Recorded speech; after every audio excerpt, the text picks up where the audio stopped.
Please subscribe to support the channel. How sure are you that you've only ever lived one version of your life? One clean timeline, one chain of choices from birth until now. Every second, inside your body and everywhere around you, microscopic events are happening that do not have a single fixed outcome in our best physics. At that tiny scale, the rules say multiple futures are allowed at once. Right now, as you watch this, the laws of quantum mechanics say there are branches where you clicked away from this video, branches where you paused it, branches where you never saw it. In your normal experience, you only ever feel one of those, so you call that reality. But the math that runs modern physics does not stop there. It keeps all those options alive. This is where Hugh Everett comes in. In 1957, he looked at quantum mechanics and asked why we were adding an extra rule that the main equation never mentions. The core equation, the Schrödinger equation, tells you how a quantum system evolves in time. It says that a system can stay in a mix of possibilities, a superposition, and that mix changes smoothly, step by step. Then textbooks suddenly say when you measure it, the wave function collapses and all but one possibility disappear. That collapse is not part of the basic equation. It's something people added on top just to match the everyday feeling that we see one result. Everett's move was very simple and very brutal. Stop adding that collapse rule. Let the Schrödinger equation run all the time for everything, including measuring devices and people. If you do that, the math forces you into a strange picture. When an electron can be spin up and spin down, the wave that describes it includes both at once.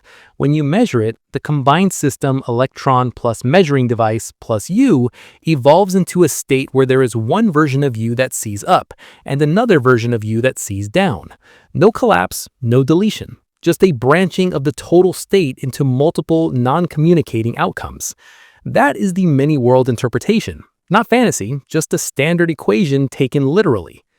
You could say, fine, maybe that's what the symbols on paper are doing, but how do we know this isn't just a mathematical trick? The answer is the structure of the math actually works better if all those branches are treated as real parts of the overall state. When physicists calculate probabilities, they square the sizes of different parts of the wave function. Those parts add and cancel in very precise ways, and experiments match those predictions with ridiculous accuracy. If you pretend only one branch is real and the others are fake, you have to constantly patch your story, and you still cannot avoid the weirdness. If you accept that all branches are there in the full quantum state, the calculations line up cleanly with what we see in the lab. The key concept that makes this feel like one reality instead of a mess of many is decoherence. A tiny system like a single atom or a qubit can stay in a superposition if it is perfectly isolated. But in the real world, nothing stays perfectly isolated. It bumps into air molecules, photons, thermal noise, the walls of the experimental setup. Each tiny interaction entangles the system with its environment, and the neat, well-defined superposition spreads into a gigantic tangle that involves more and more particles.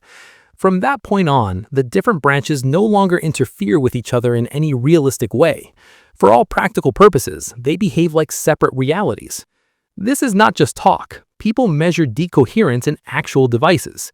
In superconducting quantum chips, engineers build qubits out of tiny electrical circuits kept just a tiny fraction of a degree above absolute zero, far colder than anything you ever experience.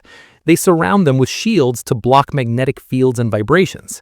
Even then, those qubits typically lose coherence in times on the order of billionths of a second, sometimes microseconds if you are lucky and extremely careful.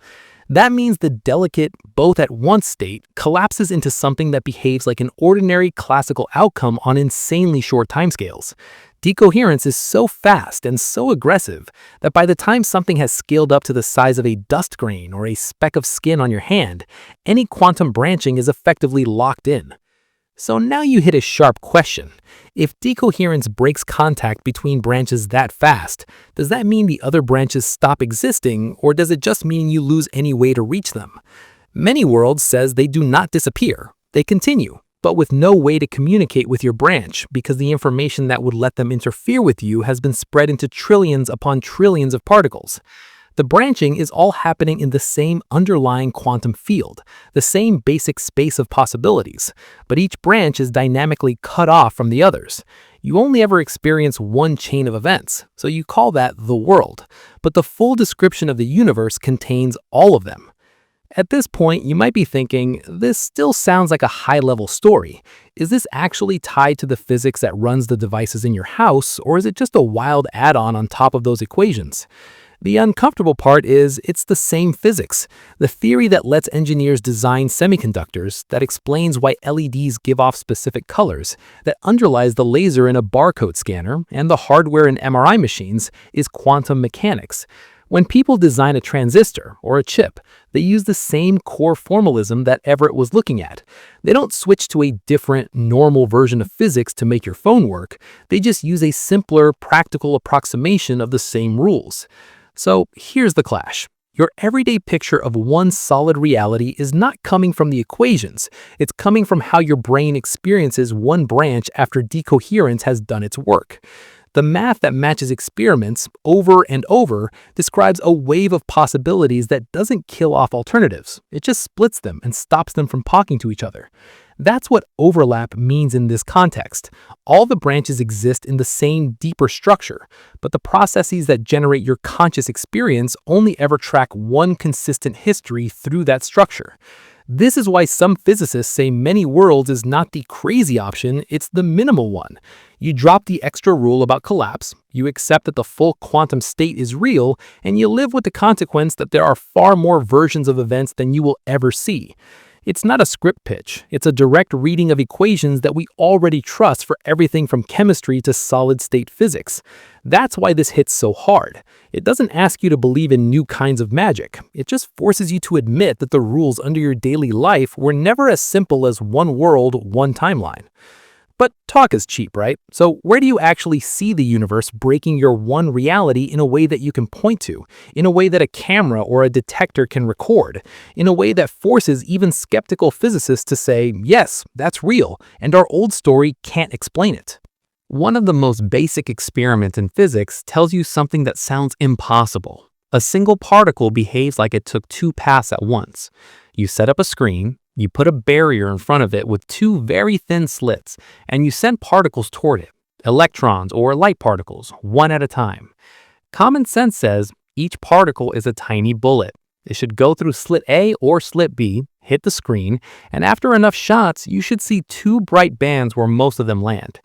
That is not what happens. When you actually do the experiment, and people have done it for decades, the pattern that slowly builds up on the screen is not two bands. It is a whole series of bright and dark stripes, an interference pattern, exactly what you would get if a wave was spreading out, going through both slits and overlapping with itself. So now you face a hard question. How can one particle give you a result that only makes sense if it behaves like a whole wave going through both openings? In the standard quantum story, you say the particle is described by a wave function. That wave function spreads out, passes through both slits, and then the parts of the wave meet on the far side. Where the peaks of the wave line up, the probability of detecting the particle is high. Where a peak meets a trough, they cancel, and the probability is low. You do not see a faint blur. You see sharp, bright, and dark bands burned into your detector, even though you only ever detect one particle at each point. The particle does not arrive smeared out. It arrives as a single hit, but the statistics of many hits trace out the structure of that underlying wave. Here's the part that makes it worse. You can slow the experiment down as much as you like. You can send one electron every few seconds, or one photon every few minutes, so there is never more than one in flight at a time. You would think, okay, then it has nothing to interfere with, so it will finally behave like a classical particle. It doesn't. Wait long enough, record every single impact, and the same interference pattern slowly appears, dot by dot. The logic corner you are forced into is simple. The thing you call one particle must be controlled by something that can explore both paths and combine the results, or you would never get that striped pattern on the screen. So the next move is obvious. Just watch which slit the particle goes through, right? Put a tiny detector by each opening, see which one it passes, and settle the question. That sounds reasonable, but this is where the experiment turns into a direct attack on your idea of one fixed reality. When you add a detector that can tell left slit versus right slit, the interference pattern vanishes. The screen no longer shows many bright and dark stripes, it shows two fuzzy bands, like the simple picture of classical bullets. The act of getting which path information destroys the pattern that proved the wave behavior. When you know which slit it went through, the wave-like interference is gone. This raises a brutal question. Why does the universe care that you looked? Why should the pattern on a screen depend on whether some electronics near the slits recorded a tiny signal? In textbook quantum mechanics, the answer you're given is the measurement collapses the wave function. Before the detector fires, the particle is in a superposition of went through left and went through right. After you measure, the wave function snaps into one definite state, so there is no second path to interfere with. That is a description, but it does not tell you what is really happening underneath. It just says, when you look, the math changes. Many worlds gives you a sharper, more aggressive answer. In that view, when the particle hits the double slit, the total state branches into one part where it effectively goes through the left slit and one where it goes through the right slit. As long as nothing records which is which, those branches can still interfere and create the striped pattern on the screen, because at the fundamental level, they are still part of one combined wave. When you add detectors, you entangle the particle with the devices and with the rest of the environment. In one branch, the left detector clicks and your equipment ends up in a state left. In another branch, the right detector clicks and your equipment ends up in a state right. Decoherence between those branches kills any interference. You still get both outcomes, but they now lie in separate, non-communicating realities, so the screen in each branch only shows two bands, never the full pattern. That is not just language, it matches what actual labs see. The double-slit experiment has been done with single photons, with electrons, with neutrons, even with molecules made of dozens of atoms, far larger than a single proton or electron. Each time, if the setup preserves coherence, you get interference. If you add any device that can tell which path the object took, even indirectly, the interference fades or disappears. On the screen or detector plane, the bright and dark stripes are separated by distances you can measure in millimeters, normal human units. Those millimeter-scale patterns are a direct map of the underlying wave function, the mathematical object that carries all the possible paths. You might think, fine, that's a weird lab trick, but what does this have to do with me watching a video? The connection is that observation in quantum mechanics is not magic, it's just interaction with a huge, complicated system, and your brain is exactly that, a huge, complicated system. Your nervous system is made of something like 10 to the 26 atoms. That's a 1 with 26 zeros after it, all moving, colliding, exchanging signals every fraction of a second. When light from the world hits your retina, when sound vibrates your eardrum, or when electrical signals hit your visual cortex as you watch a screen, all of that is quantum stuff interacting with quantum stuff, and then decohering into stable patterns that you call what I saw. So every time you look at anything, at a clock, at a person, at this video, you are part of the branching process. Billions of microscopic events in your eyes, your synapses, your hormones, your muscles, all have multiple quantum outcomes available. At the fundamental level, the total quantum wave function of you plus the world evolves into a superposition of many slightly different versions of you, each wired to a different record of what happened. Decoherence then locks those versions into separate branches that no longer interact. Subjectively, you only ever feel like one continuous person in one chain of events, but the underlying description includes all the alternatives, parallel histories that share the same origin but diverge at countless tiny points. So the double-slit experiment is your clue that this hidden, overlapping structure is not just a story layered on top of reality, it's baked into how the world behaves when you push it. The interference pattern tells you that multiple paths were real in the calculation, not optional. The disappearance of that pattern when you measure path information tells you that the act of recording a fact is exactly the process that separates branches. In your experience, you only ever see one set of dots on the screen, one pattern, one outcome. In the full quantum picture, all consistent patterns exist, each tied to a version of the observer who saw that one and not the others. So if a simple device with two slits and a detector already forces you to accept that unseen alternatives are woven into every result, what happens when you scale this up from a small bench experiment to the entire universe, to particles that stay linked across miles, and to measurements that no one can blame on a lab trick? You can separate two particles by miles and they still behave like one system. You measure one over here and somehow the results you get over there are locked in, as if both sides agreed in advance on how to line up. No cable, no signal, nothing in between that you can see, but the numbers tell you they're not acting independently. This is quantum entanglement, and it's not rare or exotic. It's a standard feature of our best theory. You start with two particles that are created together in a shared quantum state, for example with total spin adding up to 0. That means if one comes out up, the other has to come out down. But before you measure, the pair is in a superposition of both possibilities at once. Here's how it plays out. You send one particle to the left lab, another to the right lab. You make sure the labs are far apart, so far that even light would take time to travel from one to the other. In each lab, an experimenter chooses how to orient a measuring device, then measures the spin or polarization of the incoming particle. If quantum mechanics is right, you don't just get simple opposites every time in a fixed pattern. You get a specific set of correlations that depend on the angles you chose. Those correlations are stronger than anything you can get from two separate objects that just carried hidden instructions from the source. So the natural pushback is maybe each particle leaves the source with a complete set of instructions, like if they measure me this way, I give this result. If they measure that way, I give that result. That idea is called a local hidden variables theory. Local because nothing moves faster than light, hidden variables because the instructions are stored in some extra properties we usually don't track. It sounds reasonable. The particles agree on a script at the start, then just follow it. No spooky communication needed. For a long time, that was the comforting picture people hoped might rescue normal cause and effect. Then John Bell showed up in the 1960s and wrecked that option. He took the idea of local hidden instructions and worked out what kind of correlations they can produce, no matter how clever you make the script. His result is called Bell's inequality. You don't need the math here. The key point is simple.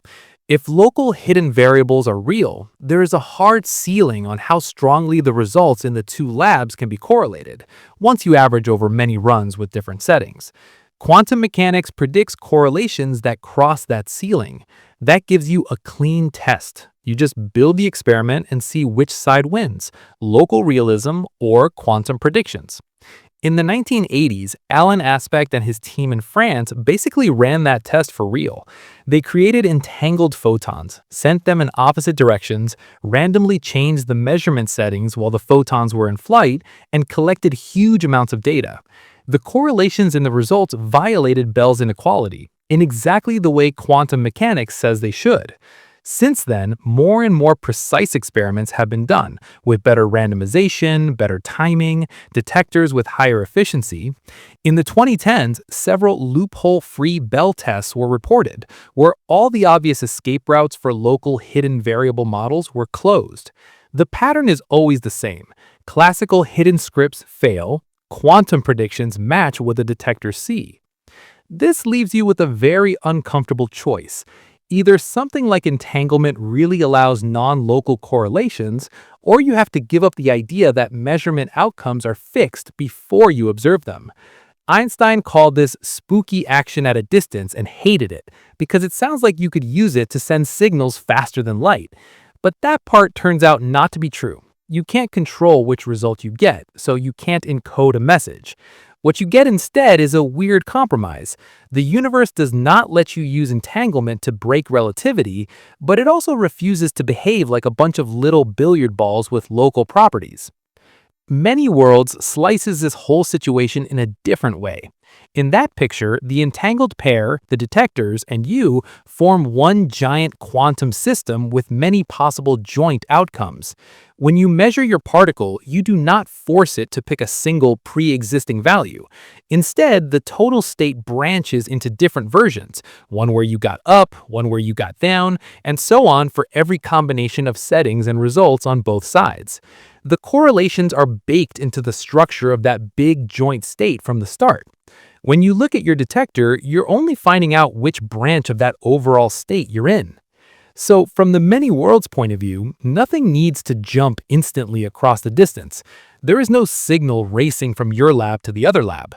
The two sides are just different parts of the same wave function, and that wave function already encodes the right pattern of correlations. When both experimenters compare notes in some branch, they always find that their results line up with quantum predictions because only the branches with the correct combination of outcomes and records exist in their shared future. The spooky feeling comes from trying to force a single world picture on a process that is really branching into many consistent versions. You could argue maybe this is just a mathematical story for tabletop setups. Maybe it breaks down when you scale up to real-world distances. That has been tested too. Physicists have demonstrated entanglement over tens of miles using optical fibers running under cities and through countryside. They send entangled photons to two stations many miles apart, measure them, and still see Bell-violating correlations. In recent years, satellite experiments have pushed that even farther, sending entangled photons between ground stations separated by hundreds or even thousands of miles. And again, the data matches quantum predictions. The distance does not dilute the effect. As long as the entanglement survives the trip, the non-local correlations show up. All of this is happening in ordinary space, measured in miles and microseconds, with mirror systems, lasers, detectors, electronics you could put on a lab bench. It's not a thought experiment anymore. It's a set of engineering problems that teams solve and then publish the results of. Entanglement is not a rare freak feature. It's a resource that people now try to use for quantum communication, quantum cryptography, and future networks that rely on these strange correlations as a basic ingredient. So where does that lead your picture of reality? You grew up with a simple model. What happens here is caused by things in the past light cone moving at or below the speed of light, and what happens there is independent unless something travels between. Entanglement smashes that clean separation. Whatever the underlying layer is, it already connects distant places in a way that your usual story can't capture. The results you see are not just about local stuff crashing into local stuff. They reflect a global structure of the quantum state that spans the whole setup, sometimes over dozens or hundreds of miles. In other words, your world is already non-local at the most fundamental level we know how to test. You just don't notice that in daily life because decoherence hides it behind stable, classical-looking outcomes. The deep correlations stay invisible until you design very specific experiments to reveal them. But once you reveal them, you can't honestly go back to the old one place, one outcome, one script picture and say it was right. The universe does not behave like that. If even distant particles are locked into a shared quantum story that only becomes visible when you ask the right questions, what happens when you stop looking at small lab setups and start asking whether the entire universe shows signs of other domains, other regions, maybe even other bubbles that could have brushed against ours and left a mark in the oldest light we can see? How do you take a picture of the universe when it was only a few 100,000 years old, long before stars, planets, or galaxies even existed?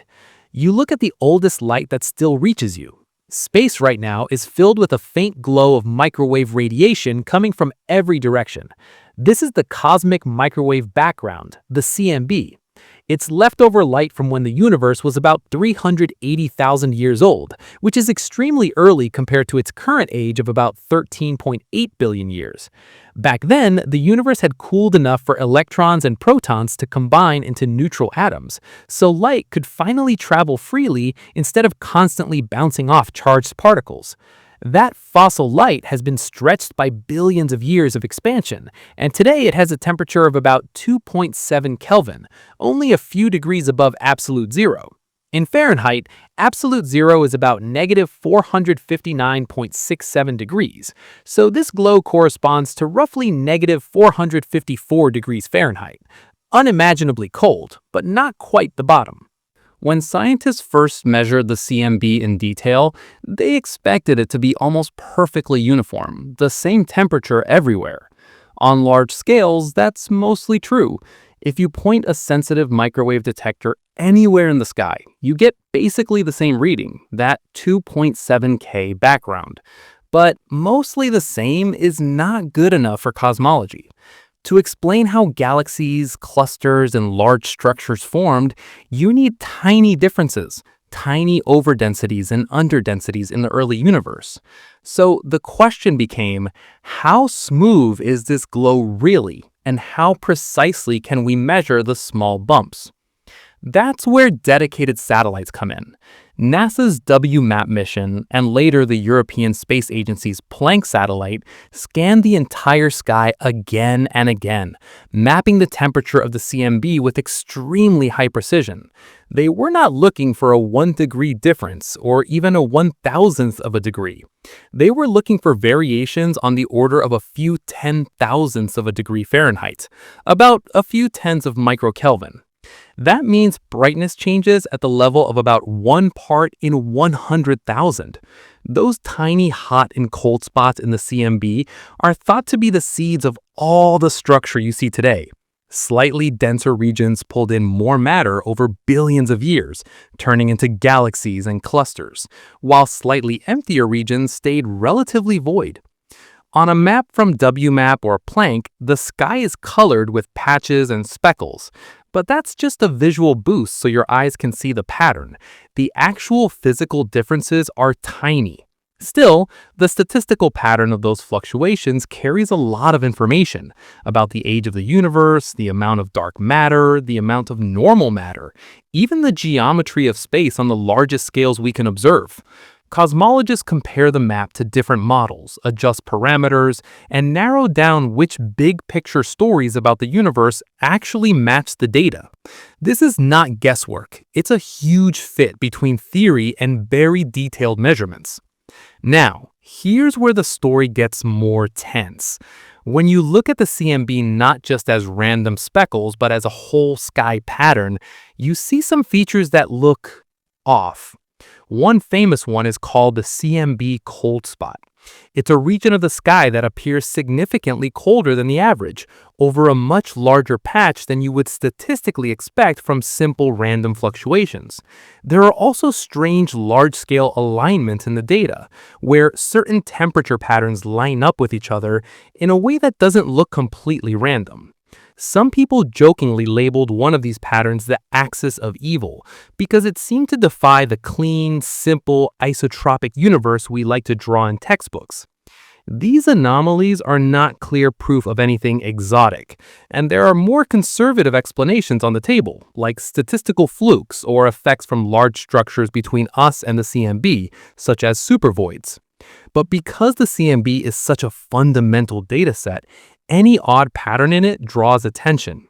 A few speculative papers have asked if features like the cold spot could be signatures of something much more dramatic, like an interaction between our observable patch of the universe and another region with slightly different properties, sometimes described as another bubble universe or domain in a larger multiverse.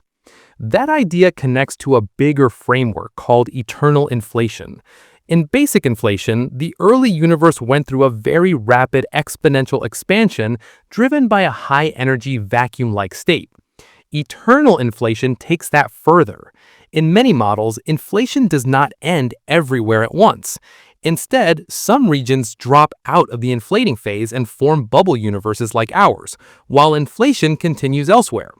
Each bubble can have slightly different physical parameters, maybe different values of fundamental constants depending on how the underlying fields settle.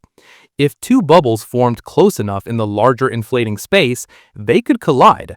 A collision like that, very early on, might leave a pattern in the CMB. For example, a circular feature or a special type of asymmetry in the temperature map. Cosmologists have actually gone looking for those patterns. People have taken WMAP and Planck data and run searches for circular imprints, special types of asymmetry, or other signatures that would look like bubble collisions.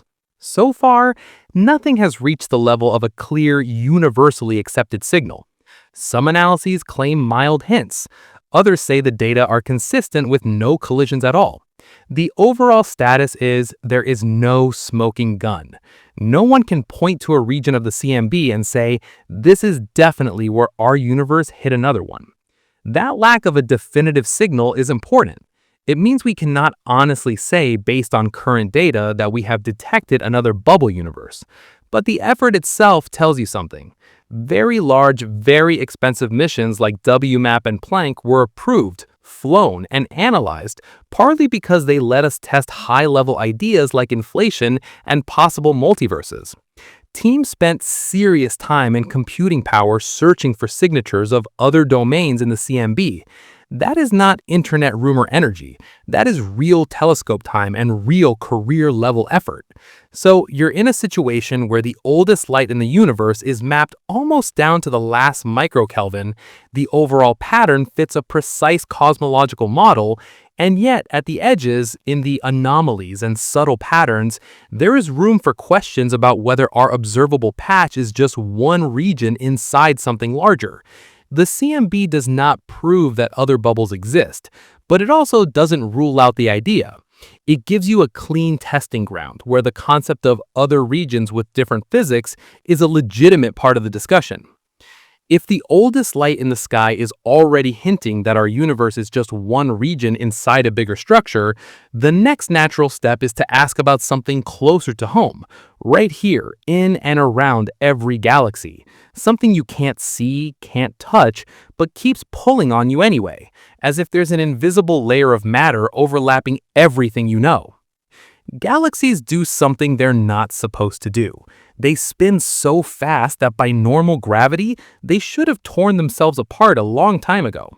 In the 1960s and 70s, astronomer Vera Rubin and her colleagues measured how fast stars orbit around the centers of spiral galaxies. You'd expect the pattern you see in our solar system. Close-in objects move fast, far-out objects move slower, because they feel less gravity from the center of the mass in the center. Instead, Rubin found that stars tens of thousands of light years from the galactic center were orbiting almost as fast as stars much closer in. The rotation curves, the plots of speed versus distance, flattened out instead of dropping. If only the visible stars and gas were there, that cannot happen. The outer stars are moving so quickly that, under normal Newtonian gravity, they should have flown off into intergalactic space hundreds of millions of years ago. But they haven't. The galaxies are still intact, still rotating, still forming new stars. So either gravity works differently on these scales, or there is extra mass holding everything together. Mass that does not shine, does not glow, does not show up in any telescope directly. That missing mass is what we call dark matter. Dark, not because it's spooky, but because it doesn't emit or absorb light in the ways we're used to. You could say, maybe the rotation data are messy. Maybe individual galaxies are weird. But when you look at many galaxies and then at clusters of galaxies, the same pattern appears. The visible matter is not enough. The orbits, the motions, all demand more gravitational pull than you can get from the things you see. Right away, that tells you there is some kind of invisible component overlapping the visible structures, changing how everything moves without giving itself away with light. Gravity gives you another tool to probe this hidden stuff, and this one is even more direct. According to general relativity, mass curves space-time, and light follows those curves. When light from a very distant galaxy passes by a massive cluster on the way to us, its path bends. That bending is called gravitational lensing. By measuring how background galaxies appear stretched, distorted, or smeared into arcs around the cluster, you can map how much mass the cluster has and where that mass is concentrated. Those lensing maps are brutal. They don't care how bright something is. They respond to total mass. And over, they show that galaxy clusters contain far more mass than you can account for with stars, gas, and dust alone. In many cases, you need roughly 5 to 6 times more mass in dark form than in normal visible matter to explain the observed lensing. You can literally draw contour maps of mass here that do not line up with the glowing parts of the image, but still shape the light dramatically. That's not a theory discussion, that's a measurement on a CCD. So at this point, you have two independent lines of evidence, rotation curves and lensing, both shouting the same thing. There's an extra component of matter threaded through and around galaxies and clusters. The simplest model says that every galaxy, including the Milky Way, sits inside a large halo of dark matter, extending far beyond the visible disk. Your star, your planet, your body are moving inside that halo right now, feeling its gravity all the time while having no direct sensory access to it. This is not full sci-fi, but if you're talking about overlapping layers of reality, this is already one, a massive, non-luminous structure sharing the same space as the visible one. That raises an obvious question. If this stuff is really made of particles, can we catch one? Physicists have been trying. One strategy is direct detection. You build a detector that's extremely quiet, extremely clean, and you put it deep underground, shielded by more than a mile of rock to block cosmic rays and other noise. Inside, you use ultra-pure crystals or large tanks of liquid xenon or similar materials. If a dark matter particle passes through and hits a nucleus, it should give a tiny kick, a minuscule flash of light or a small release of charge that your sensors can pick up. These detectors wait in the dark, recording events. Then teams go through the data, separating out background signals from possible dark matter hits. So far, no one has a confirmed signal that the whole community agrees on. There are occasional hints, small excesses that some experiments see, but when others try to confirm them, the effect doesn't show up the same way. The search continues with larger detectors, better shielding, and more sensitive electronics. Every non-detection rules out some types of dark matter particles and forces theorists to refine their models. So, what could dark matter actually be?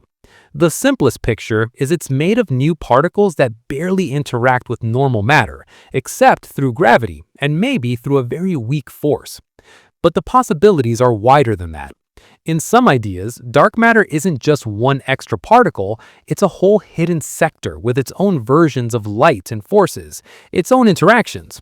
In that case, you'd have a kind of parallel set of particles overlapping the standard ones, sharing the same gravitational stage, but almost never bumping into our atoms in a noticeable way. In that language, you're already talking about something that sounds like another sector of reality, not a fantasy world with dragons, but a whole set of physical entities that are real, massive, and in the same space as you, yet almost perfectly decoupled from your senses and from ordinary instruments. You know they're there because of how galaxies spin, because of how light bends, and because of how structure forms in simulations that match what we see. You don't know their detailed properties yet, or how many kinds there are, or whether they have complex dynamics of their own that never bleed into ours. If the universe can hide that much matter in a sector you barely touch, the next question is obvious and uncomfortable.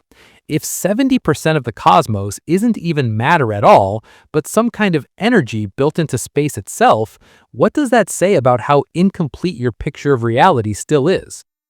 The expansion of the universe is not slowing down like everyone expected. It's speeding up, and that should not be happening if gravity is the only big player. In the late 1990s, two independent teams started using Type 1a supernovae as distance markers. These are explosions of white dwarf stars that reach almost the same peak brightness, so by comparing how bright they look to how bright they should be, you can tell how far away they are. The idea was simple. Measure distances to faraway galaxies, measure how fast those galaxies are receding from us, and see how the expansion has been slowing over time under the pull of gravity. Instead, the data came back with the opposite story. The most distant supernovae looked dimmer than they should have if the expansion was just coasting or slowing. Dimmer meant they were farther away than expected. Put that together with their redshifts, which tell you how fast those galaxies are moving away, and the only consistent explanation was that the expansion of space itself has been speeding up over the last few billion years.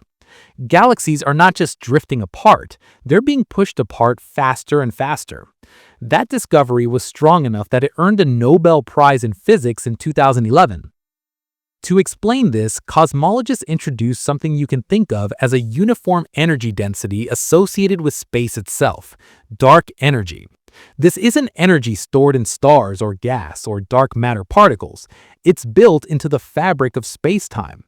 In the standard model of cosmology today, when you add up all the energy in the universe, only a small fraction is in normal matter, the stuff you're made of, and a larger chunk is in dark matter. The biggest slice, roughly 68 to 70%, is dark energy. That means most of what drives the large-scale dynamics of the universe is a component we do not fully understand, a smooth field that makes expansion accelerate instead of slow.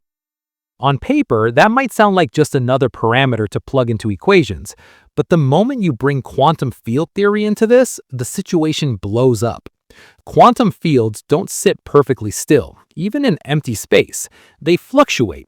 When you try to calculate the energy of the vacuum, the baseline level built into space, the naive estimates are enormous, wildly larger than what we infer from cosmic acceleration. The numbers can differ by factors of 10 to the 60th power or more. That is not a small mismatch. It's one of the worst prediction versus observation gaps in all of physics. One way out that some physicists take seriously is the idea that vacuum energy is not fixed by a simple rule, but can take many possible values in different regions of a larger multiverse. In that picture, inflation or other high-energy processes create many pocket universes, each with its own effective vacuum energy. Most of those pockets have values that are way too large or way too negative for galaxies to form and for stable, long-lived structures to exist. A tiny subset happen to have small positive vacuum energy, like ours, where the expansion is slow enough for matter to clump, stars to form, and heavy elements to build planets and life. This is where the selection effect argument comes in. You're not seeing a random sample of all possible universes. You are, by definition, in a rare region where conditions allow observers to exist. So when you measure dark energy and find a small but non-zero value, one explanation is not, this is the only way it could be, but if it were much larger or much smaller in the wrong direction, you wouldn't be here to measure it at all. It's an uncomfortable kind of reasoning, but it links the weirdly small dark energy we see to a bigger space of possibilities that includes many other realities with different parameters. In that view, the universe you experience is one bubble in a huge landscape of bubbles, with different expansion rates, different vacuum energies, and maybe different laws at low energies. You can't see the others directly because they are outside your observable horizon or causally disconnected. But their existence would explain why our dark energy value looks so tuned. You're living in the overlapping subset of regions that can host complex chemistry, long-lived stars, and branes capable of doing cosmology. Now, pull this away from the big picture and back to your own situation. You're sitting on Earth, orbiting a star in one galaxy, and while you do that, the large-scale fabric of space is stretching. Every 3.26 million light-years or so, expansion adds a certain amount of extra distance per unit time between unbound galaxies. You don't feel this locally because gravity, electromagnetism, and other forces hold small-scale systems together. Your body doesn't expand, your house doesn't expand, the solar system stays bound. But on scales of tens of millions, hundreds of millions, billions of light years, the metric that defines distances is changing. So right now, every line you could draw through the empty space between us and a distant galaxy is being very slowly extended by this dark energy component. You are inside a dynamic space-time, not a fixed stage. And nothing guarantees that the value of dark energy you live with is the only possible one. Other regions, if they exist, could have stronger acceleration, weaker acceleration, or even the opposite behavior. Their whole history, their structure, and the way matter and energy arrange themselves would be different from ours. If the basic fabric of space can come with different built-in properties in different regions, the next question gets sharper. What if our entire three-dimensional world is just one sheet inside a higher dimensional setup, and other worlds are sitting right next to us in directions you can never move? The space you move through, the three directions you can point your finger in, might not be the whole arena your universe lives in. Standard physics treats reality as three dimensions of space plus time. That's it. But when physicists tried to build a theory that includes both quantum mechanics and gravity, especially in string theory and its extension called M-theory, they kept running into a strange requirement. The math only works cleanly if there are more dimensions than you see. In many versions, you end up with a total of 10 dimensions, 9 of space plus time. In M-theory, you get 11, 10 of space plus time. The extra dimensions are not science fiction directions you can casually walk into.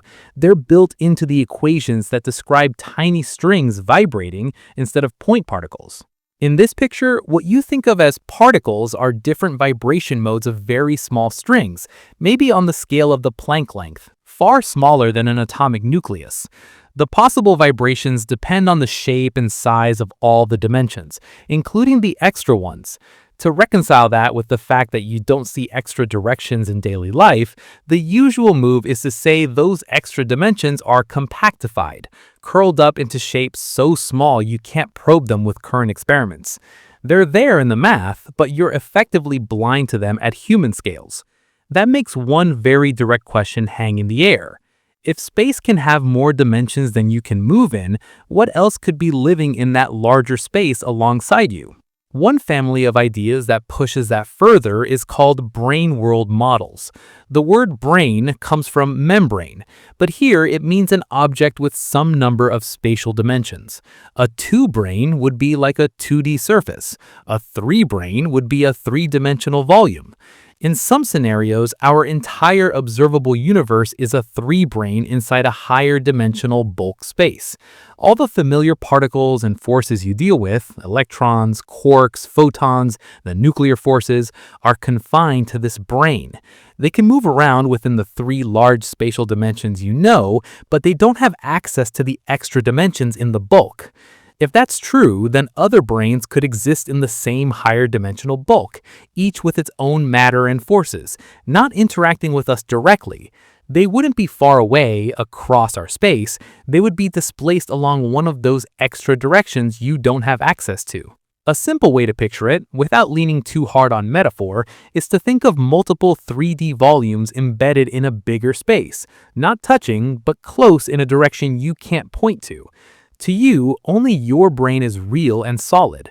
To whatever lives on another brain, their own volume feels like the full universe, and ours is invisible background. That sounds abstract, so here's a concrete tension that makes models like this interesting. Gravity is unbelievably weak compared to other forces. Take 2 electrons. Their electric repulsion is something like 10 to the 36 times stronger than their gravitational attraction.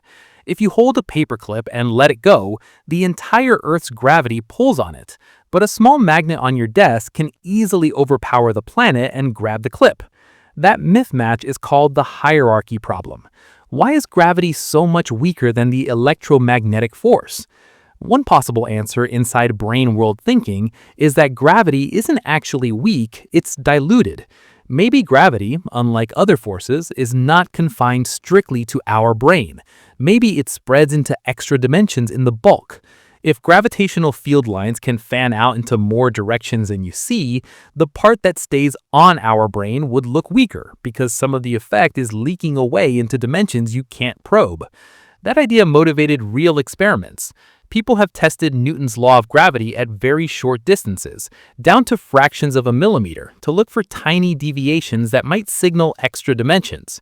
So far, gravity still follows the expected law at those scales, but the tests are ongoing and the concept remains on the table. If you take seriously the idea that we live on a three-brain in a higher dimensional bulk, you can ask a sharper question.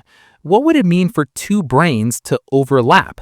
Not in the sense of crossing in our three dimensions, but come very close in a higher dimensional space.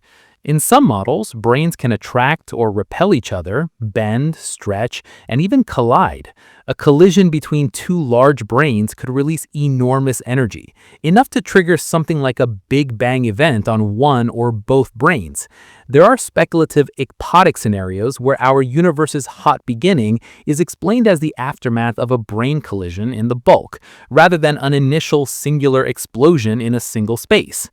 In that setup, interacting brains are literally different universes touching or passing near each other in higher dimensional space, with real consequences on each side.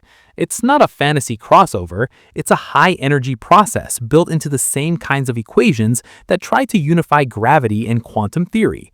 You can't test these ideas easily, but you can at least ask, if something like that happened, what signatures would it leave in our cosmos, in the way matter is arranged, in the distribution of radiation, in the large-scale shape of spacetime? All of this loops back to you in a very direct way. You move forward and backward, left and right, up and down, you count time in seconds and years, and everything you do fits inside that 3D picture plus time. According to brain models, that's not a coincidence. You literally cannot move off the brain, because the fields that make you up are locked to it by the laws of physics. A step sideways into the bulk is not just hard, it's forbidden.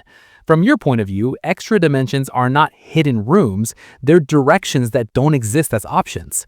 Yet other brains could be extremely close in those forbidden directions, carrying their own matter, their own histories, their own versions of structure, sharing the same bulk but never crossing into your light. So your reality might already be a 3D sheet embedded in a higher space, with other sheets not astronomically far away, just offset in a way you will never directly access. That's another form of overlap, universes coexisting in a bigger structure, almost touching, interacting maybe only through gravity or only in rare events.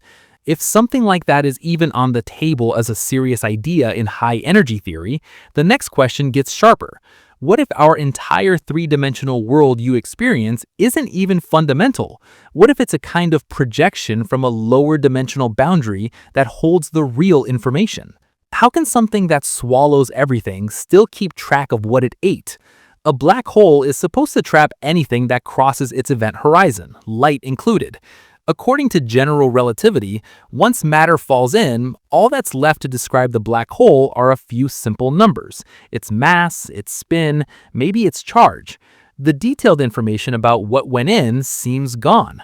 Then quantum mechanics speaks up and says, no, information is never truly destroyed. The evolution of a closed system is reversible. These two views collide hard at a black hole's edge. Stephen Hawking pushed this clash to the limit. When you combine quantum field theory with the curved space-time around a black hole, you find that black holes are not perfectly black. They emit radiation, now called Hawking radiation. That radiation looks thermal, basically like heat glow, almost featureless. If a black hole sits there evaporating through this process, it can, in principle, lose all its mass and vanish. If the outgoing radiation is purely thermal, it carries no detailed record of the complex matter that fell in. From the quantum perspective, that looks like pure information loss, which breaks the basic rule that the evolution of a closed quantum system should be reversible. That's the black hole information paradox. So you're stuck. Either you modify quantum mechanics, which works incredibly well everywhere else, or you modify your understanding of black holes and gravity. Out of this mess came a key clue: the way black hole entropy behaves. Jacob Bekenstein and Stephen Hawking found that the amount of information, or entropy, associated with a black hole is proportional not to its volume, but to the area of its event horizon measured in fundamental units. Double the radius of a black hole, its volume goes up a lot, but its entropy scales with the surface area of the horizon, not the interior. That's a very specific result. It says the maximum amount of information that can be stuffed into a region with a black hole is basically set by the area of the boundary, not the amount of space inside. It's as if the true data capacity of that region lives on its surface. That's not how you intuitively think about storage. You normally expect the number of possible internal states to grow with volume. Here, the universe is telling you the bookkeeping is done on the boundary.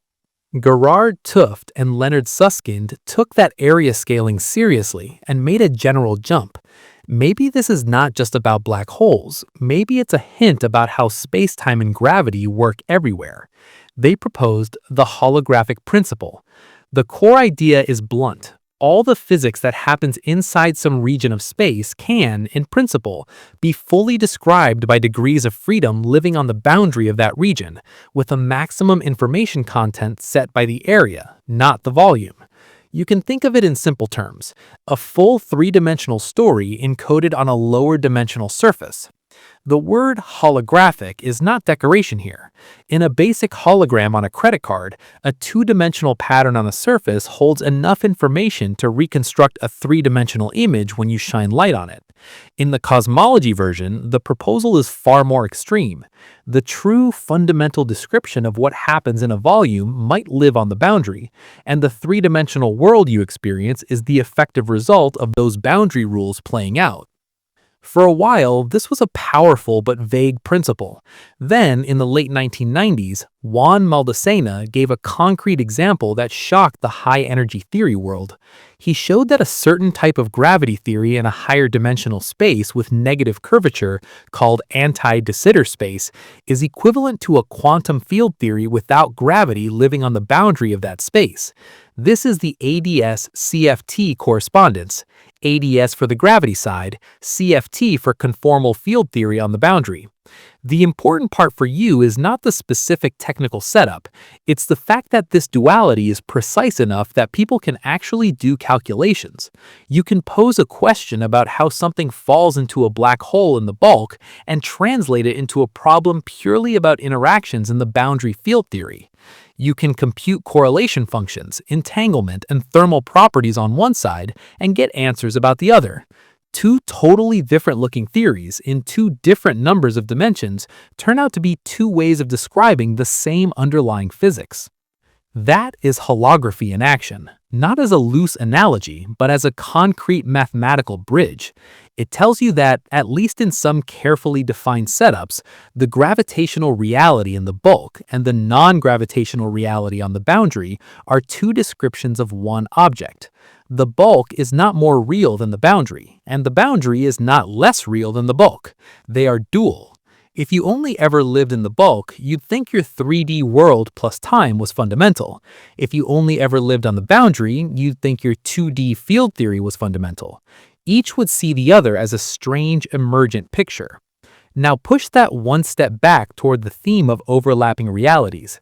If a region of space-time can be fully encoded on its boundary, then your three-dimensional experience may already be a kind of projection from a lower dimensional code on some distant surface. What you call distance, motion, and gravity might be emergent behavior, large-scale patterns of something more basic written on a boundary you never see.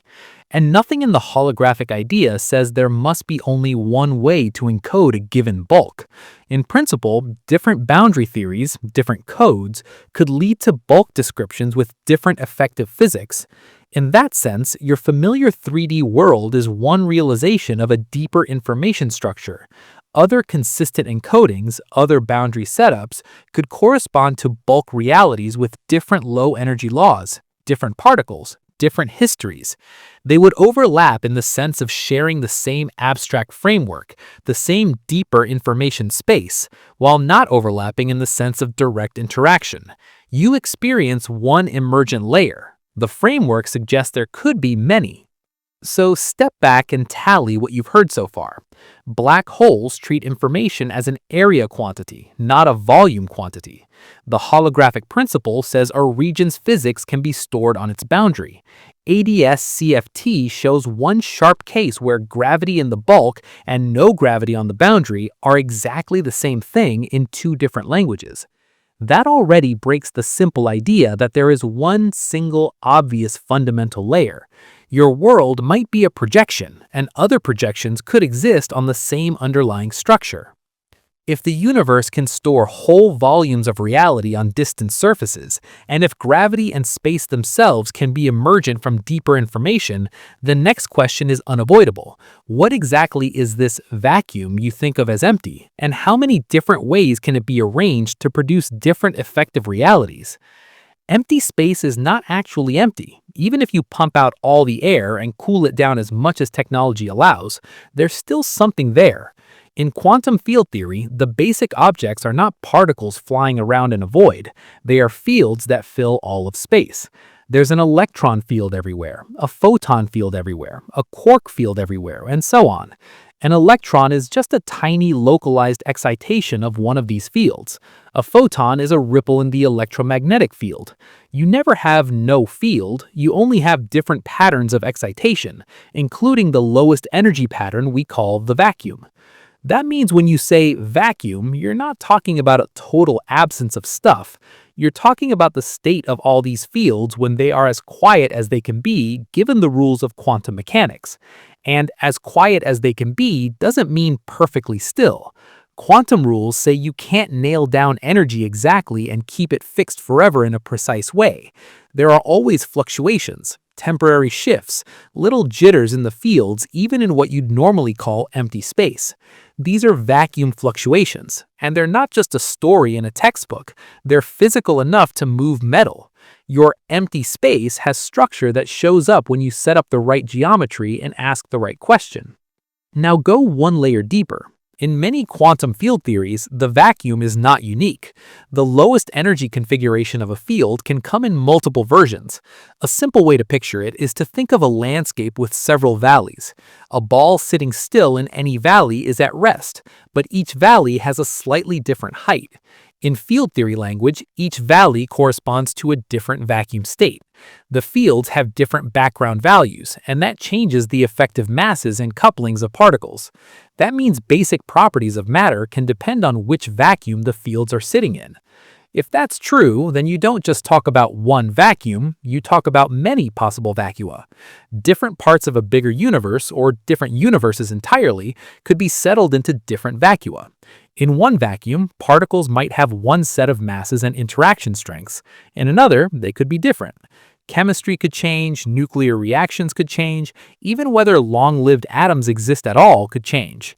So when you look around and see the constants of nature that you were taught are just numbers, quantum field theory quietly says those might be properties of the particular vacuum you happen to live in, not universal defaults. You've seen this kind of behavior in a simpler system, just not at cosmic scale. Water and ice are both made of H2O. Same molecules, same underlying physics, but very different phases. At low temperature, H2O sits in a solid crystal. At higher temperature, it sloshes around as a liquid. Push it more and it becomes a gas. The phase depends on conditions. The universe can do similar things with fields. In the early universe, as it expanded and cooled, fields could have been in a higher energy configuration and then undergone phase transitions, shifting into lower energy vacuo. In some scenarios, these transitions don't happen everywhere at once. Instead, bubbles of the new vacuum form in the old one and expand, like pockets of steam forming in boiling water. The walls of those bubbles can carry energy, and the inside of each bubble can have different effective physics than the outside. If the energy differences are large, the bubbles can expand at speeds approaching the speed of light, sweeping out the old phase and leaving a new one behind. Inside one bubble, you might get a universe with one set of constants. Inside another, you get a different set. If processes like this are possible at very high energies, you could end up with a patchwork of regions, each with its own vacuum, its own effective laws, all described by the same deeper quantum field theory. You experience only the vacuum your region has settled into. To you, that's just how physics is. But in the bigger picture, it's one choice among many that the fields allow. This brings you back to overlap.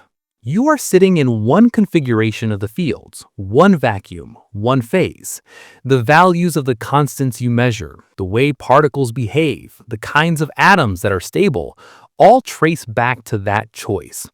Other vacua, if realized somewhere, would share the same underlying equations, the same formalism, but produce different effective realities. They don't directly interact with you because they're separated by energy barriers and causal boundaries. They overlap in theory space, in the space of possible configurations, but not in your sensory world. So you're not just living in a universe with one fixed background. You're living in one phase of a set of fields that could, in principle, be arranged in many different stable ways. Your vacuum is a specific option that makes your kind of matter possible. Others exist on paper and maybe in regions you'll never see. That's another step away from the idea of one absolute reality, toward a picture where you inhabit one branch of a much larger space of allowed configurations. If the fields beneath everything can sit in different stable patterns and whole histories can play out in each pattern, the next thing you have to ask is brutal. What does that do to your idea of time itself? Are you really moving through a changing universe? Or are you just tracing one path through a four-dimensional block where every moment already exists? You feel time flowing in one direction, from past to future, but the best theory of space and time treats your past and future as parts of one fixed structure. How can both be true at once? In everyday life, you talk about before and after as if the past is gone, the future doesn't exist yet, and only the present is real. Relativity pushes back on that picture. In Einstein's spacetime, events are points in a four-dimensional block, 3 dimensions of space plus 1 of time. Your birth, this moment, your death, they all sit in that block as fixed locations. You don't move through time the way you move through space. Instead, your whole life is laid out as a path in this four-dimensional structure. That sounds like philosophy until you look at the data that force physicists to accept this. Special relativity came first. It says the speed of light in a vacuum is the same for all observers, no matter how fast they're moving. To make that work, time and space have to adjust. Two people moving relative to each other don't agree on the length of a moving object, and they also don't agree on how fast clocks tick. Time is not absolute. It depends on the motion of the observer. General relativity went further and tied time to gravity. Clocks in stronger gravity run slower than clocks in weaker gravity. You don't have to take this on faith. You rely on it every time you use your phone's GPS. GPS satellites orbit about 12,000 miles above Earth. Their clocks run under weaker gravity than clocks on the ground, and they are moving fast relative to you. Both effects matter. Because of relativity, the satellite clocks tick faster by about 45 microseconds per day from gravity, and slower by about 7 microseconds per day from their speed. The net effect is roughly 38 microseconds faster than clocks on Earth. That sounds tiny, but if engineers didn't correct for it, the position data would drift by miles within a day. Your map app would get useless very quickly. The system only works because we treat time as something that changes with motion and gravity, just like relativity says. Once you accept that, you lose the idea of one single universal now. In relativity, what counts as simultaneous depends on your state of motion. Two observers moving relative to each other will slice the space-time block into past, present, and future in different ways. They can disagree whether two distant events happened at the same time or not, and both be right in their own frames. That means there isn't one unique way to cut the block into current slices. The block is there, with all events in it, and different observers carve it up differently. So when you say, "this is happening right now," that's not a fundamental statement about the universe. It's a statement about your particular path through space-time. Your sense of a moving present is your brain experiencing events along that path in order. The equations don't have a now that moves. They have a geometry of events that just exists, with different world lines threading through it. You feel the flow. The math shows a structure. This connects directly to overlapping realities in a more subtle way. Think about your life as one path in spacetime. At any moment, you feel like you could have made a different choice. You could have taken a different job, moved to a different city, said yes instead of no. In the block universe picture, the actual path you take is just one complete trajectory laid down in the block. The other ways things could have gone exist as possible paths that are consistent with the laws of physics, but are not realized in your actual history. Now, combine that with quantum branching. At the microscopic level, your world is constantly splitting into different quantum outcomes that decohere into separate branches. Each branch corresponds to a different macroscopic history, a different version of events. In a many worlds view, each of those histories is a full space-time block of its own, with its own network of events and its own paths for observers. They all share the same underlying quantum rules, but they diverge in which outcomes happen. Your experience is tied to one of those blocks, one storyline, even though the deeper structure contains many. From that angle, you get two layers of already there. Within one branch, relativity says the entire history, from Big Bang to far future, is part of a fixed spacetime. Across branches, quantum mechanics says many different consistent histories are realized, each with its own block. You don't move a single present through a growing universe. You occupy one world line in one block. All earlier and later points on that line are equally there in the four-dimensional description, whether you've reached them yet in your own experience or not. This raises the obvious, uncomfortable question about free will. If the universe, at least in one branch, is a fixed space-time block, does that mean everything you will ever do is already encoded? On that view, the moment you are in right now and the choices you feel you're making are part of a pre-existing structure. The alternate paths you picture, the ones where you turn to left instead of right, exist as options in the space of possible solutions. And then a branching picture, they might exist in other blocks, but you never inhabit those alternatives in this specific history. You can say from the outside, the block just is. From the inside, you still process information, weigh options, and act. Your decisions are real processes in the block, not illusions, but they are also part of a fixed pattern when you look at the whole thing at once. That tension doesn't go away easily. The deeper you push into relativity and quantum theory, the less room you have for a simple picture where the future is open in the way your intuition likes. What changes is not the math, but your interpretation of what real means. If the best description of one universe is a static spacetime with all events laid out, and if many such histories can coexist as different branches of one quantum structure, you have to ask a harder question. Are you sitting in a physically real world or in something that already looks suspiciously like a computed history, a simulation running one version of many possible timelines? Your best theories of physics already behave like code. They take inputs, they apply clear rules, and they output what happens next.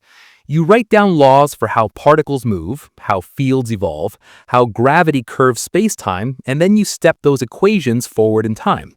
That's exactly what a computer simulation does.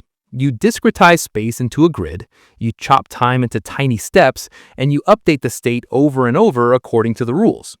On a supercomputer, that state can be billions of particles, billions of steps, and billions of years of evolution all running as a program. So when you say the universe follows laws, you're already halfway to saying the universe is something that can be simulated. The same math that describes galaxy formation, nuclear reactions in stars, and particle collisions in accelerators is the math people feed into simulations. If you can encode those rules in an algorithm, there's no obvious reason, in principle, that a powerful enough computer couldn't run a version of your universe, step by step, tracking particles, fields, and maybe even branes. The question then stops being, could a universe be simulated, and turns into, could a civilization ever have enough resources and motivation to do it? If some advanced civilization can build machines that powerful, and if they decide to simulate entire universes, then you get a very literal form of overlapping realities. The base reality is the one where the hardware sits, where energy is consumed and heat is dumped. Inside that hardware, there can be many simulated realities, each with its own internal physics, histories, and conscious observers. The people inside a simulation would see stars, planets, and galaxies, all emerging from the rules their simulation uses. They'd do physics, measure constants, build their own computers, and they might never see the outer layer that is actually running their world. You already do a very tiny version of this today. Cosmologists run large-scale simulations that fill virtual boxes hundreds of millions of light years across. They put in dark matter, gas, radiation, and gravity, then let the code run from an early, almost uniform state to a late-time, clumpy universe. The result is a synthetic cosmos where billions of particles stand in for dark matter clumps, and gas flows along filaments forming galaxies that can be compared to real surveys. Those runs are expensive, using thousands of CPU or GPU cores, but they work. The simulated universe develops structures that look a lot like the one you see through telescopes. Right now, your simulations are coarse. Each particle in a cosmological code might represent a huge amount of mass, like an entire dwarf galaxy. You don't simulate every atom, let alone every neuron, but the basic point stands. You're already using physics as code to produce virtual universes and checking them against reality.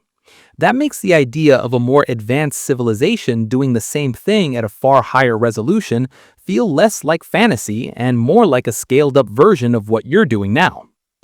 People love to jump from here straight to glitches in the matrix, strange coincidences, repeating numbers, or weird alignments in data. It's easy to point at fine-tuned constants, odd patterns in the cosmic microwave background, or bizarre quantum behavior and say, that's evidence we're in a simulation. The problem is, none of that actually functions as clear proof. Those phenomena already have explanations in standard physics, or at least candidate explanations. And the simulation hypothesis doesn't yet give you unique, testable predictions that beat ordinary models. Most working physicists still treat the simulation idea as philosophy, not as an actual physical theory you can put on the same level as general relativity or quantum field theory. That said, the line between philosophy and future physics can move.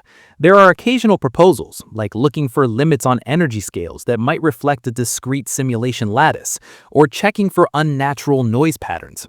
But right now, nothing in the data forces you to say, this must be a simulated universe.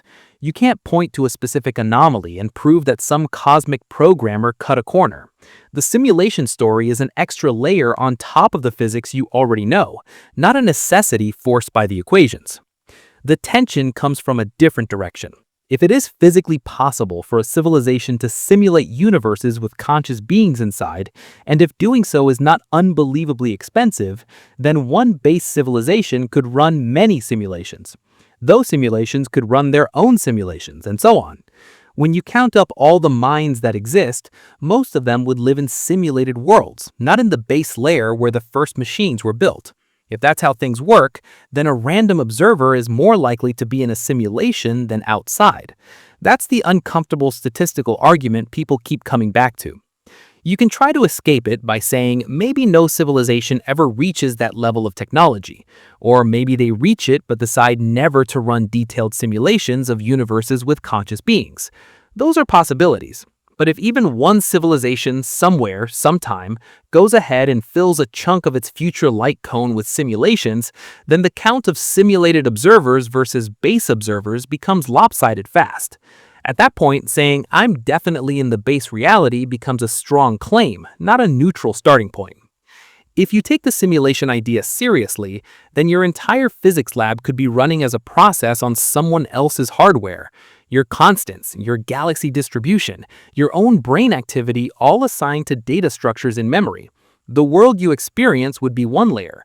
The world that runs it would be another, disjoint but causally connected in one direction. That's a very concrete form of overlapping realities, one stacked on top of another. You don't see the base, but every event you live through depends on its continued operation. And it doesn't have to stop at one layer. A simulation can run inside a simulation, and so on, giving you a stack of realities, each with its own physics, each treating the others as abstract or unreachable. From inside, you only ever know your own layer. From outside, someone could see the whole tower, base, and all the nested worlds above it. So you're now surrounded by possibilities, quantum branches that split, extra dimensions with other branes, vacuum phases with different constants, bubble universes with other values of dark energy, and maybe entire stacked simulations running on unknown hardware. All of them are ways in which another reality can overlap yours without being visible to you. That leaves one more piece you have to confront. Your own brain is a device that filters everything you call real, and it is not a perfect instrument. If your memory can confidently construct worlds that never existed, and your perception can misfire in ways that feel like timeline shifts or déjà vu, how much weight should you really give to raw experience when you're trying to decide whether you slipped between realities or just hit the limits of human cognition? You can be absolutely sure you remember something and still be wrong in exactly the same way as millions of other people. That's the unsettling part. The Mandela Effect is the label people use when large groups remember details that don't match the record. Some swear Nelson Mandela died in prison in the 1980s, when in fact he was released, later became president of South Africa, and died in 2013. Others are convinced the children's books were called the Berenstein Bears with an E, not the Berenstain Bears with an A. Movie lines get rewritten in your head. Luke, I am your father, instead of no, I am your father. Logos, brand names, small details, all remembered with total confidence, and all wrong. When you hear that so many people share the same wrong memory, it feels like something deeper is going on, like you caught the universe changing a detail and leaving your mind one step out of sync. But neuroscience has been hammering one message for decades. Your memory is not a video recorder. It does not store perfect frames and replay them on demand. Every time you remember, your brain is reconstructing a scene, pulling pieces from different places, filling gaps with what usually makes sense, and then saving that edited version back again. Experiments back this up in pretty brutal ways. In classic studies, researchers show people an event, like a car accident on video. Later, they ask questions with slightly different wording. If they say, how fast were the cars going when they smashed into each other? People tend to report higher speeds and even remember broken glass that wasn't there. If they phrase it more mildly, when they hit each other, reported speeds drop and fewer people recall glass. Suggestion and context literally change what people think they saw. Brain imaging shows that when you recall something, many of the same regions that fired during the original event light up again, mixed with areas that integrate expectations and existing knowledge. That is reconstruction, not playback. So when millions remember Berenstein instead of Berenstain, or a line in a movie that was never exactly said, it fits this pattern.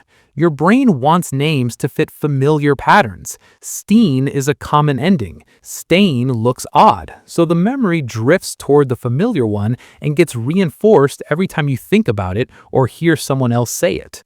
Group discussion makes it worse.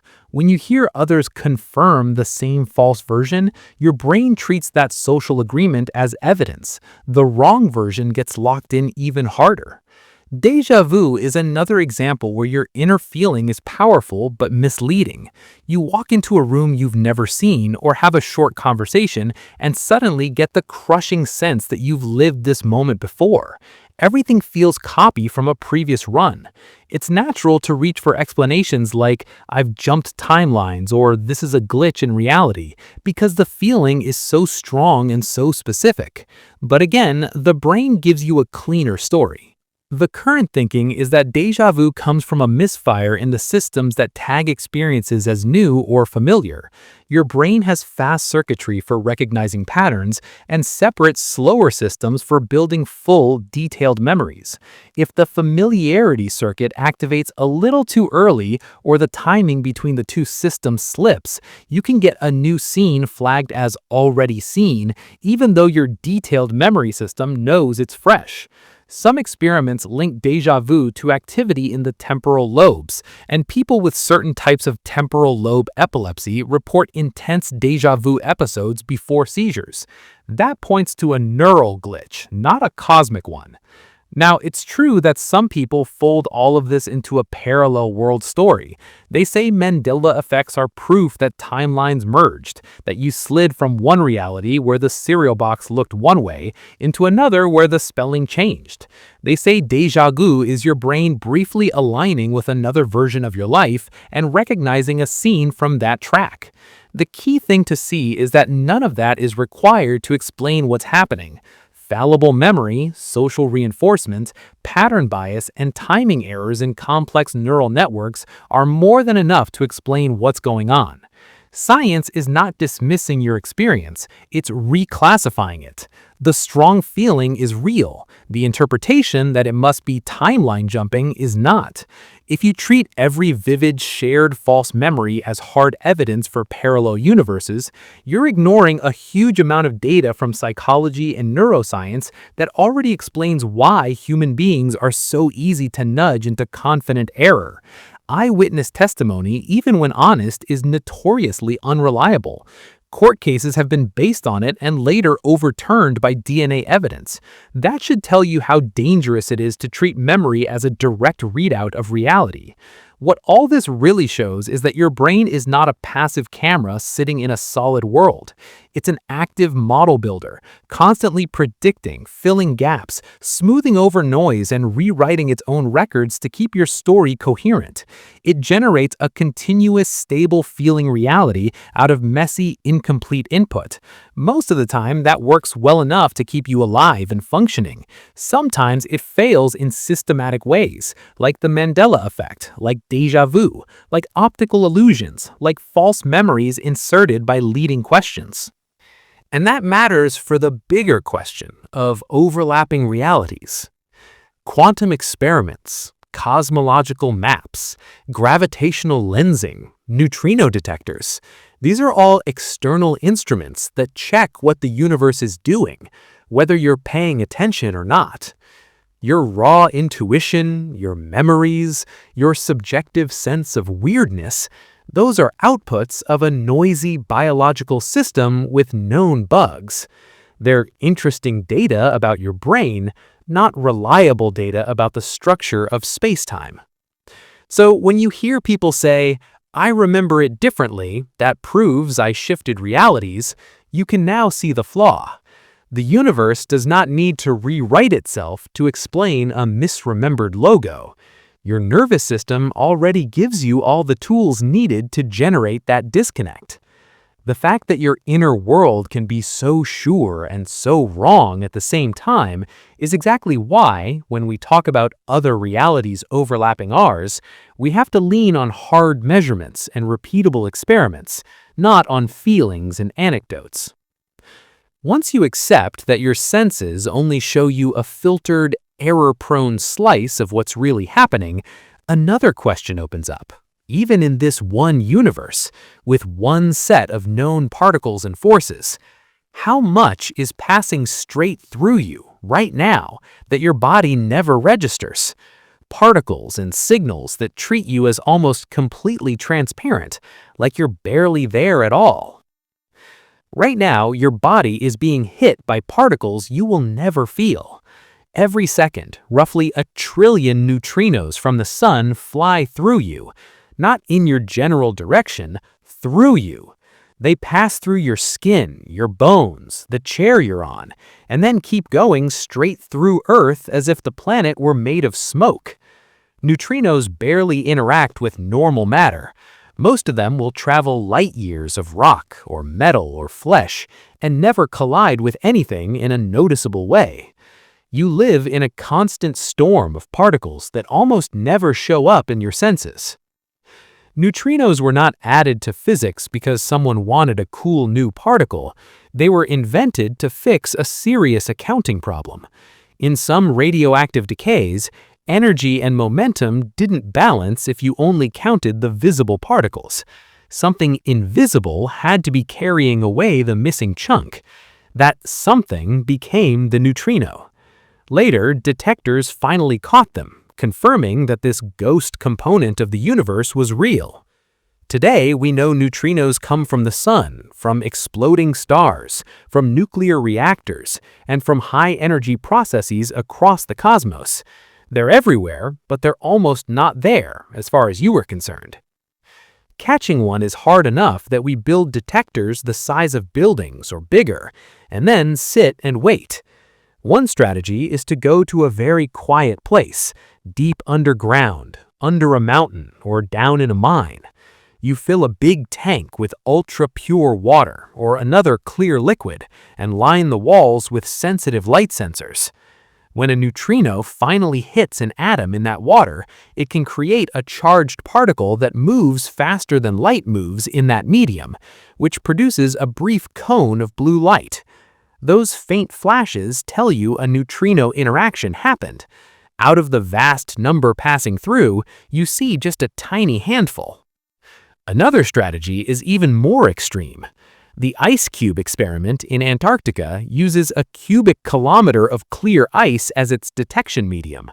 Researchers drilled deep holes, more than a mile down into the ice, and lowered strings of light sensors into them. When a high-energy neutrino slams into something in that ice, it creates a cascade of secondary particles that produce light. That pattern of light lets you reconstruct the direction and energy of the incoming neutrino. Most of the time, nothing happens. When a signal does show up, it's a rare event that took millions or billions of neutrinos to produce. On top of that, you have cosmic rays constantly hitting the atmosphere. These are high-energy particles, mainly protons and atomic nuclei, fired out of distant galaxies, supernova remnants, maybe even more extreme sources like active black holes. Some of them carry energies far beyond what we can produce in our biggest particle accelerators on Earth. When they hit the upper atmosphere, they trigger showers of secondary particles that rain down to the surface. Detectors spread over large areas pick up those showers and trace them back to their cosmic origins.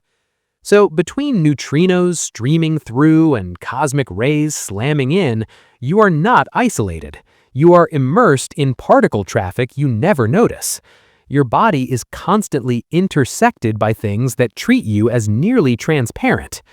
If you turned off your eyes, your ears, your skin, and only counted what was actually interacting with you strongly, your picture of what's happening right now would shrink to almost nothing. Most of the activity in your immediate region of space is invisible to you in a literal, physical sense. This is a good reality check for how limited your direct perception really is. Even in this one universe, with one set of known particles and forces, your senses catch only the tiniest slice. You don't feel the neutrinos. You don't feel the dark matter halo we talked about earlier. You don't feel the gravitational waves when distant black holes merge. These things are there, they have measurable effects, but you needed complex detectors and decades of theory just to notice them. Until very recently in human history, they might as well have not existed as far as anyone knew. Now connect that to the idea of overlapping sectors or hidden layers. If neutrinos can pass through you at that rate without leaving much trace, it's not hard to picture other types of particles belonging to some hidden sector doing the same thing. They could be flowing, interacting with their own forces, forming their own structures that barely touch normal matter. To you, they'd be neutrinos times 10, invisible in every practical sense, except maybe some subtle gravitational pull. You'd never know they were there unless you built exactly the right detector and knew how to read the tiny signals. The key point is not neutrinos prove parallel universes. They don't. The key point is that your track record as a species is clear. You keep discovering that reality is full of components you did not suspect before you had the instruments to see them. Atoms, electrons, nuclei, neutrinos, dark matter candidates, gravitational waves. Each time the universe turns out to be busier than it looked.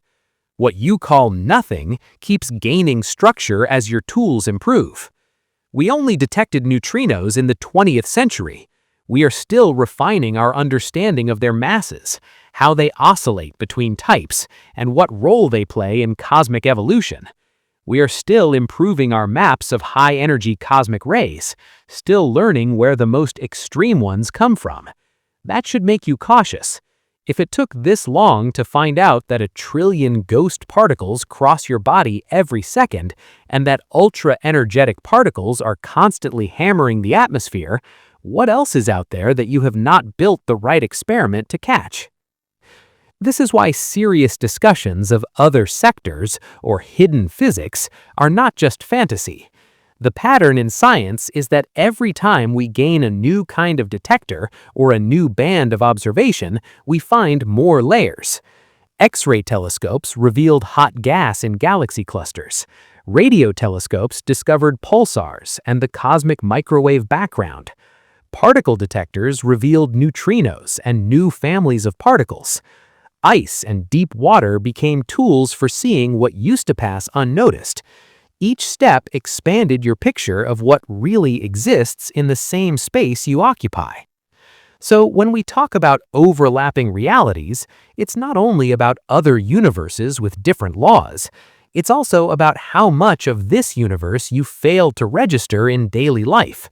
You walk around with a strong sense that you're in full contact with your surroundings, but you're not. You're sampling a tiny set of interactions. The rest passes through you, through Earth, through the solar system, almost untouched. If that's the level of hidden structure you get before you even leave standard physics, the next step is obvious. What happens when we stop just being passively hit by quantum phenomena and start building machines that use many possible states at once and can interfere with each other? Every digital device you touch runs on one simple rule. Every bit is either 0 or 1, never both. Your phone, your laptop, every server streaming this video, all they do is flip those bits according to fixed logic. That's classical computation. In quantum computing, the basic unit isn't a bit, it's a qubit. A qubit can be in the state 0 or 1, or a superposition of 0 and 1 at the same time with certain weights called amplitudes. You don't see both values when you measure it, you still only ever read out 0 or 1. But while the qubit is evolving, the quantum state behaves like a wave over the two options, and those waves can add and cancel in precise ways. Stack more qubits together and the situation explodes. 2 classical bits give you 4 possible combinations, but they only ever occupy 1 at a time. 2 qubits have 4 basis states too, 0, 0, 0, 1, 1, 0, 1, 1. But quantum mechanics lets you prepare a superposition that has some amplitude on all 4 at once. With 3 qubits, you have 8. With 10, you have 1024. With 50 or 100 qubits, the number of basis states is so huge you couldn't list them all in the lifetime of the universe. A quantum computer, if you can keep those qubits coherent and under control, can explore patterns over that enormous space in ways a classical machine simply cannot. This isn't just theory anymore. Companies, national labs, and universities are building actual quantum chips. Some use superconducting circuits that behave like artificial atoms, others trap individual ions in electromagnetic fields and use lasers to manipulate them. In both cases, you cool the hardware to temperatures tiny fractions of a degree above absolute zero, only a hair warmer than negative 459.67 degrees Fahrenheit. You surround it with multiple layers of shielding to block stray magnetic fields, vibrations, and electromagnetic noise. All of that is to fight decoherence, the same effect we talked about earlier, the tendency of quantum superpositions to leak into the environment and collapse into classical behavior. Right now, the biggest devices have on the order of tens to a few hundred physical qubits, but the number of good logical qubits, protected by error correction, is much smaller. These machines are noisy, they make mistakes. They're nowhere close to replacing your laptop. But even at this stage, they already perform small-scale demonstrations of algorithms that use superposition and entanglement in ways no classical transistor can mimic directly. The important point for this story is that they use quantum rules as a resource, not as a nuisance to be averaged away. So what does it mean to explore many states at once? In a quantum algorithm, you usually start from a simple state, like all qubits in zero. You then apply a sequence of quantum gates that put the system into a superposition of many possible bit strings. Each basis state in that superposition can be thought of as one candidate solution, with an amplitude that carries information about how good or bad that candidate is. As the algorithm proceeds, those amplitudes change. Some get larger, some get smaller, depending on how you design the gates. From a purely mathematical point of view, the whole system evolves according to the Schrödinger equation, one smooth wave in a huge state space. In the many worlds viewpoint, that wave evolution corresponds to branching into many overlapping realities, where different intermediate outcomes are realized. The quantum computer doesn't pick one path through the maze. It effectively spreads out over many possible paths at once, and the final answer you measure is the result of those branches interfering with each other. You never see all the intermediate branches directly, but their combined effect shows up in the statistics of the outputs. Interference is the key. In a classical computer, if a path is wrong, you just don't follow it. In a quantum computer, you let the wrong paths exist, but you engineer the algorithm so their amplitudes cancel each other out. For useful paths, you design the gates so their amplitudes add up instead. Algorithms like Shor's factoring algorithm and Grover's search algorithm rely on this. In Shor's case, the structure of the problem is encoded in a pattern of phases across a superposition, and a quantum Fourier transform lines up those phases so that the correct factors show up with higher probability. In Grover's algorithm, repeated steps amplify the amplitude of the desired item in an unsorted list, while decreasing the amplitudes of the others. If you strip away the math, the core idea is simple. You use interference to steer probability weight toward the right answers. That only works if the many contributions you're adding and subtracting are really there in the quantum state. You can't fake it with a classical randomizer, because classical randomness doesn't give you negative amplitudes and phase information to cancel things out. The entire advantage of a quantum algorithm lives in that delicate pattern of amplitudes spread across a vast space of possibilities, and in the way they interfere. From a many worlds angle, this sounds even more direct. When the quantum computer runs, it doesn't just test many classical possibilities in one world. It branches into many versions of itself, each exploring different partial outcomes. At the end, those branches recombine in a way that reinforces the ones leading to the right answer and cancels the others. You only ever read out one result in your branch, but that result was shaped by what happened across the whole structure. Whether you buy that interpretation or prefer another, the hardware doesn't care. It just follows the quantum rules.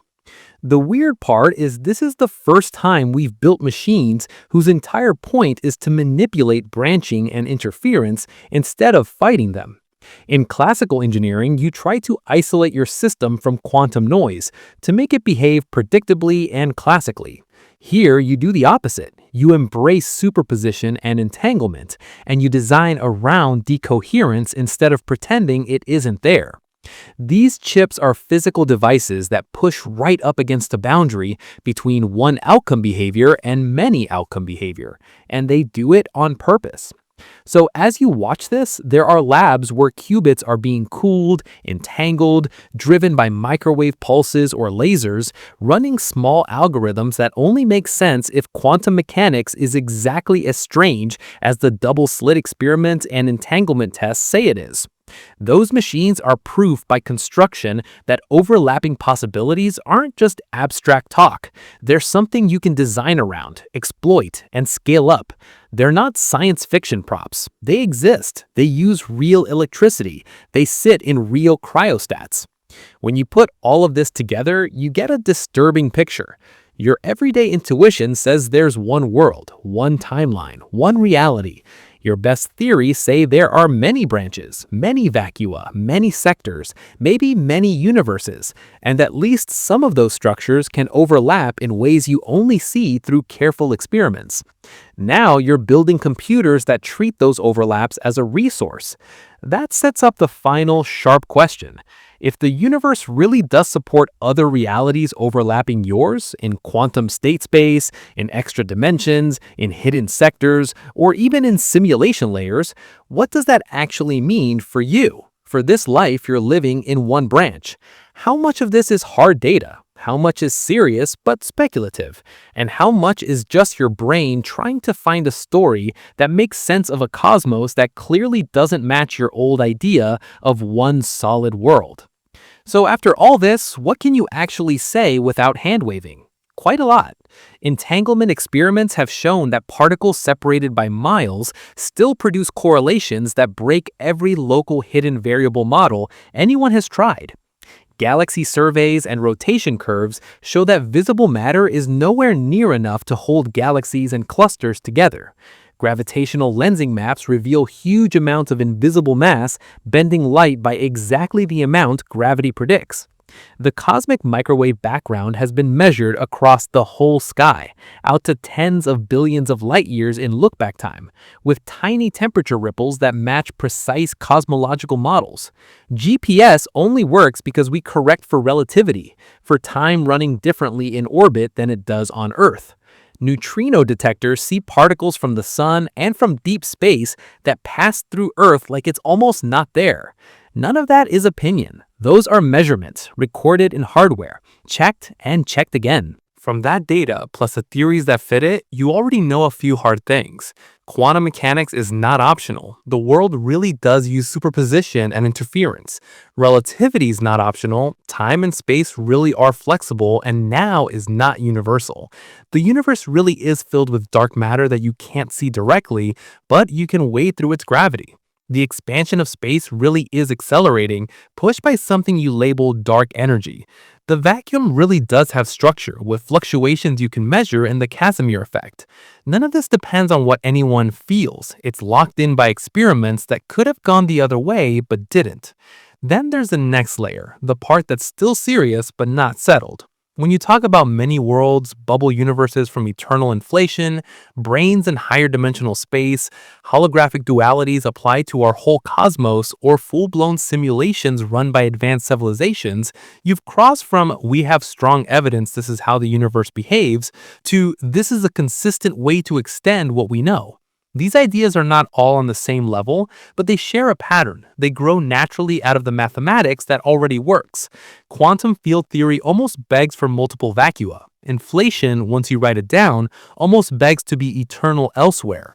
String theory and related models almost beg for extra dimensions and branes. The holographic principle almost begs to be applied beyond black holes. And if physics really is algorithmic and computable, simulation arguments almost beg to be written down. The frontier is exactly where those speculative pictures touch the hard data. You can't say this specific multiverse model is confirmed, or we're definitely living on a brane, or we are inside a simulation. You can say these are live options that smart people work on because they solve real problems or tie together real hints. There's a difference. Solid theory plus repeated experiments sits on one side. On the other side, you have models that sit on top of that foundation, but have not yet produced clear, unique signatures you can go and check with a telescope or a detector. Where does that leave you? Personally, you're not just a person in a room watching a video. You are a pattern in quantum fields, a specific excitation of matter and energy moving along one world line in spacetime. Your body is part of a galaxy orbiting inside a dark matter halo, inside a cosmic bubble that's expanding as dark energy pushes on the metric. The same equations that describe that big picture also describe every atom in your brain, every photon hitting your eyes, every electron in your phone. In many of the serious models people work on, that bubble could be one of many, or one brane in a stack, or one phase of a larger field landscape, or one branch in a gigantic quantum state. That sounds abstract, but it has a simple takeaway. You are already part of a bigger structure whether you think about it or not. You're embedded in a space-time block where your entire life is a path. You're embedded in quantum dynamics where many microscopic alternatives never reach your awareness. You're embedded in a cosmology that only sees a tiny horizon out of a potentially much larger reality. When you zoom out, the idea that your everyday sense of one solid world is the whole story stops looking honest. History backs that up. Every time physics has gone down a layer, the picture has broken and then rebuilt itself into something stranger. People once thought matter was continuous, then found atoms. Atoms looked fundamental, then cracked open into nuclei and electrons. Nuclei cracked open into protons and neutrons. Those cracked into quarks and gluons. Fields replaced simple particles as the basic language. Empty space turned out to have structure. Most of the mass in the universe turned out to be dark. Most of the energy in the universe turned out to be dark. Each step made the previous common sense model look naive. Overlapping realities might just be the next step in that same pattern. Not necessarily portals you can walk through, but multiple branches in quantum state space, multiple vacua in field space, multiple domains in cosmological space, multiple sectors in particle physics space, or multiple layers in computational space. They overlap in the underlying description, but from your point of view, they're separate because you only ever get data from one of them.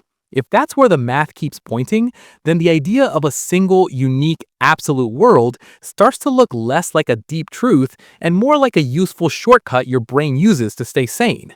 The equations, the experiments, the detectors, they all hint at something bigger, something where your reality is one thread in a much thicker weave.